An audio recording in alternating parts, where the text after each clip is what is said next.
Hello everyone. So now we are going to talk about dielectrics or insulators. This is a pretty theory concept. You can read it actually. You can read it and get a good idea about this. So let's talk about dielectrics and insulators. I will give you the basics. Okay.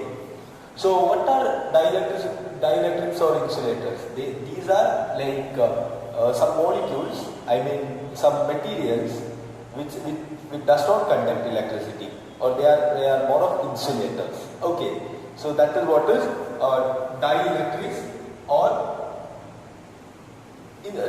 or insulators. Okay, so some of the examples are ebonite, mica, and glass. Okay, but what we have to study in this topic is there are with respect to the alignment, when the electric field is applied to the dielectrics. So with respect to the alignment of the molecules, we classify the total dielectrics into two. One is non-polar molecules, other one is polar molecules. Okay, what are non-polar molecules? Non-polar molecules are basically positive charge and negative charge inside the dielectric molecule. Those will be like coincide and there will not be any net charge over there. So those are like absolutely neutral. So such molecules, for examples are H2 hydrogen, oxygen and CO2. Okay, so this is the first one. And when the electric field applied, when we apply the electric field, what will happen? So here is the nucleus and core, positive and negative charges here. So there will be a small deviation. From positive and negative charge when the electric field is applied. So there will be a small deviation, not considerable, but there will be some. So this kind of thing is known as induced polarization. So induced polarization, that is what is here happens. Okay.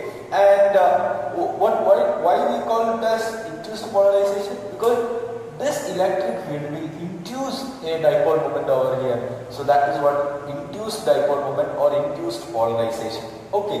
So again, next is polar molecules. We know that there are some polar molecules. You must have studied in chemistry. And polar molecules examples are H2O, N2O, HCl and ammonia, NH3. Okay, so in this type of molecules, like I'll give you an example, that is this is plus and minus. There will be naturally there will be a polarization.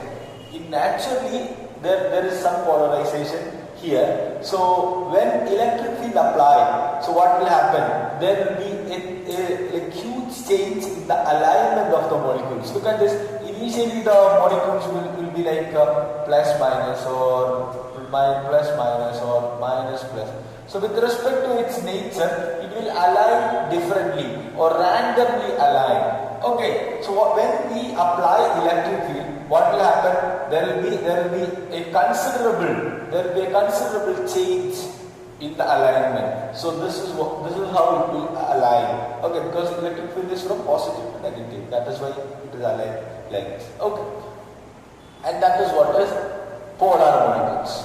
Okay, next term, that is polarization. So we have seen that what is polarization when electric field applies.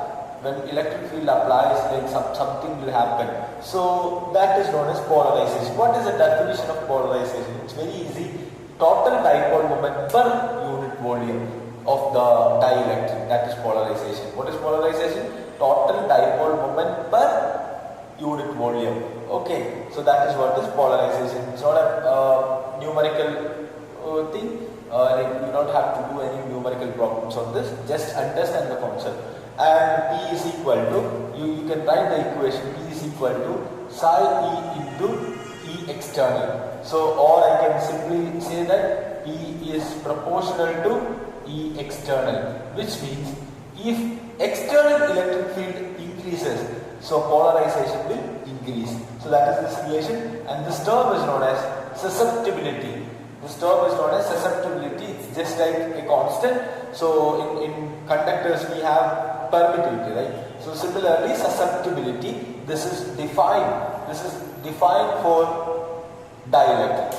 Okay, so this is all about insulators and dielectrics, and read the textbook once more and you will get it. Okay, thank you.